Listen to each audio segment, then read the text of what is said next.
mu gihe umuntu wese yifuza kubaho mu buzima bwiza ariko bikagorana. Uyu munsi ndakuzaniye igisagara gitangaje gisumba London ndetse na New York. Iki ni gisagara uza gutangara wumvise ko kiri ku mugabane wa Afrika. Ndakubwira byinshi kuri kino gisagara cipfuzwa na benshi, abantu bava mu Bwongereza, Amerika, Ubudagi, Ubuhindi ndetse n'ahandi. Bifuza gukorera muri kino gisagara, abanyamitahe batandukanye bagahumbira aha hantu. Ubuzi bwiza, imibereho, abakinyi ba filime, abaririmbyi mpuzamakungu bifuza gusorera indirimbo zabo hano hantu. Si gisagara gisanzwe, benshi bibaza gisagara nk'icyo cyobaho ku mugabane wa Afrika.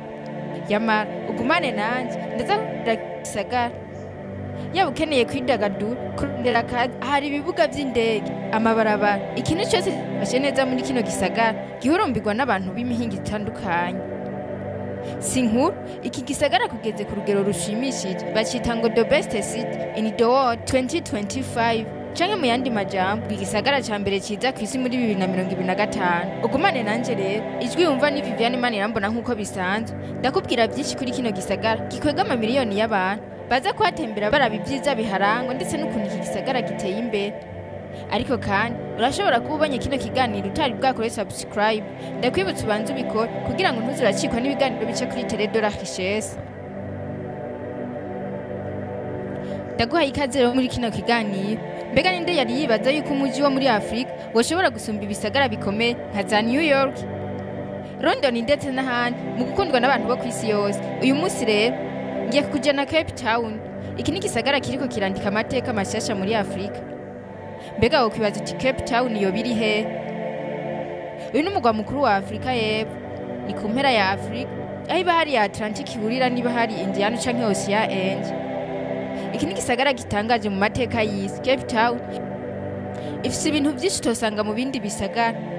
Aha hantu nyene benshi bava mu bindi bihugu bakaza kuraba ubwiza bw'ikirere cy'aha hantu, amahoteli meza meza.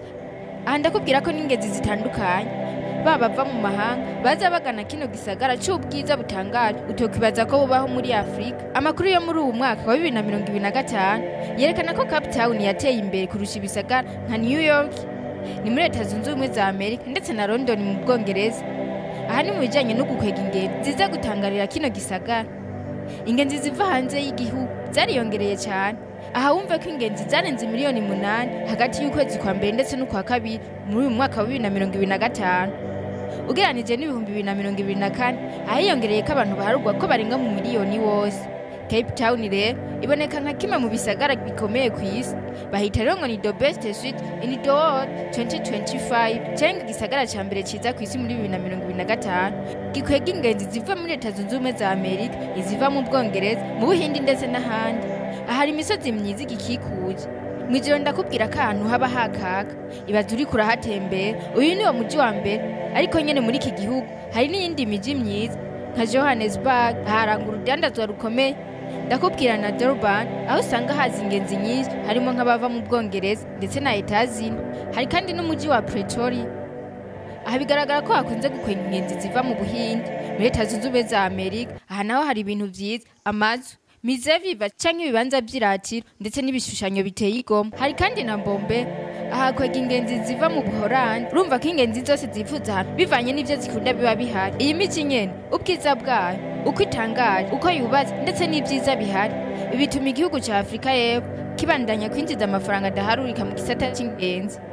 Si ibintu bisanzwe muri Afrika y'Epfo wumve ko ari igihugu kidasanzwe mu bijanye n'iterambere. Ni ca gihugu ataho gitandukaniza na vya bihugu vyateye imbere vyo ku yindi migabane. Uretse n'ivyo nyene, iki camye ari igihugu cifashe cikorera vya bintu turinda gukura hanze twibaza ko bitokorerwa muri Afrika. Ubundi iki ni igihugu cishoboye. Wumvise ko ku bakunzi b'umupira w'amaguru ko ari cyo gihugu co ku mugabane wa Afrika kimaze gukinirwamo igikombe c'isi.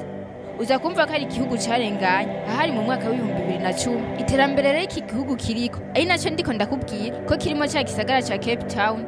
Kandi urumva ko na bino bisagara nyene ari bisagara biteye igomwe. Ni navyo bituma abantu baturuka mu mihingo itandukanye baza gutangarira ubwiza bwabyo. Indege muri kino gisagara ca Cape Town si kibazo. Abava New York, London, Berlin mu Budagi baza kuhakorera maze amafaranga akomeza kwinjira. Ubundi binyene bigatuma n'ibindi bihugu byifuza iki gihugu. ubundi bigatuma ibindi bihugu nyene byifuza iki gihugu nk'iki. Nawe urumva ko ari ahantu hipfuzwa n'abava za Leta Zunze Ubumwe za Amerika, mu Bwongereza, Ubudagi ndetse n'ibindi bihugu tuzi nk'ibihugu rutura. Kandi nyene urumva umwanya umwe ntabitangaje kuba iki gihugu ari igihugu cifashe kandi giteye imbere. Aha ndakubwira ko abaje gukoroniza iki gihugu ca Nelson Mandela umenye ko batasubiye inyuma, abantu bakundiwe gusubira inyuma, bagumye ngaha muri iki gihugu bakora imigambi y'iterambere. Uyu munsi abanyamitahe bakomeza kwiyongera muri kino gihugu. Hari amahinguriro akomeye, ntutangazwe no kumva amamashini, amamodoka ndetse n'ibindi bikorwa bikorerwa muri iki gihugu nyene ca South Africa. Urwaruka ruraronka amahirwe ku buzi, mbere nabo hanze y'igihugu nabo bagashikirwa. Ucibagiye ko hari n'abarundi bariyo batari bake.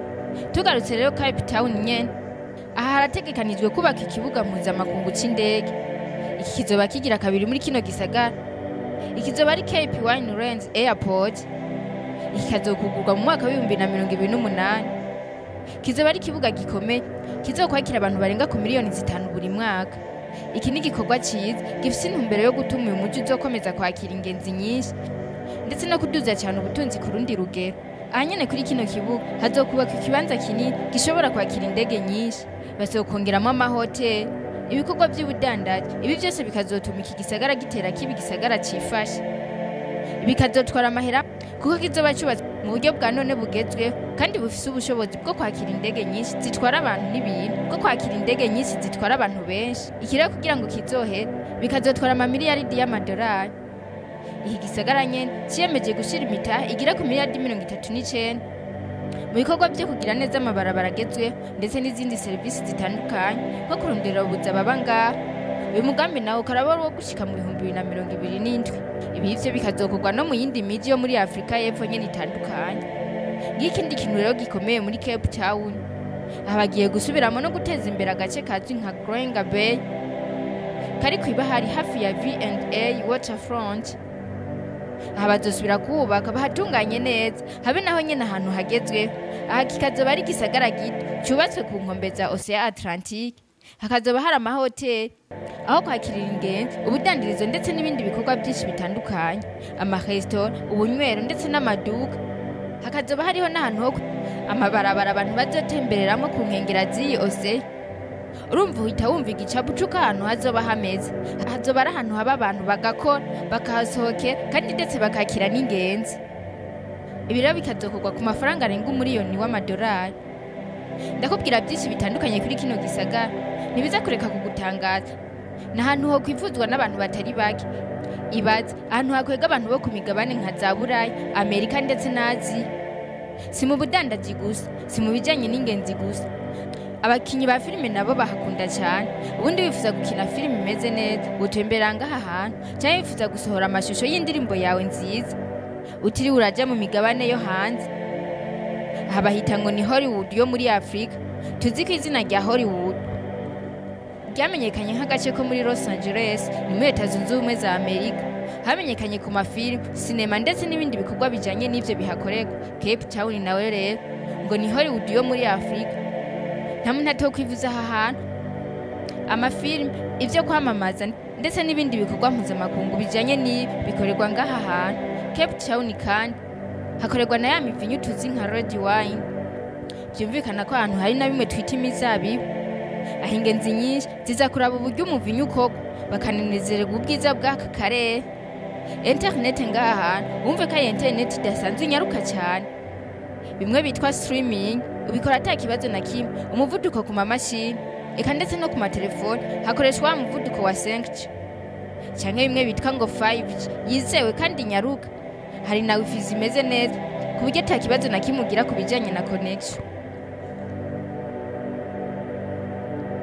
Ahanyene rero ivyo tuyumvira ko bitabaho ku mugabane nka Afrika, mu gihugu ca Afrika y'Epfo hose uko bimeze. Abantu benshi bifuza kuba muri kino gihugu ciza nko mu gisagara ca Cape Town. Afrika y'Epfo abenshi bakunda kwibaza ko atari igihugu cyo ku mugabane wa Afrika. Iki ni igihugu kizwi ko amateka menshi, tutibagiye ko n'abarimvyi b'umudiho wa reggae music wakunzwe cyane babarizwa ngaha hantu. Igisagara ca Cape Town rero si igisagara gisanzwe. Nakubwiye ko citwa Best City in the World 2025 cyangwa igisagara ca mbere ciza muri 2025.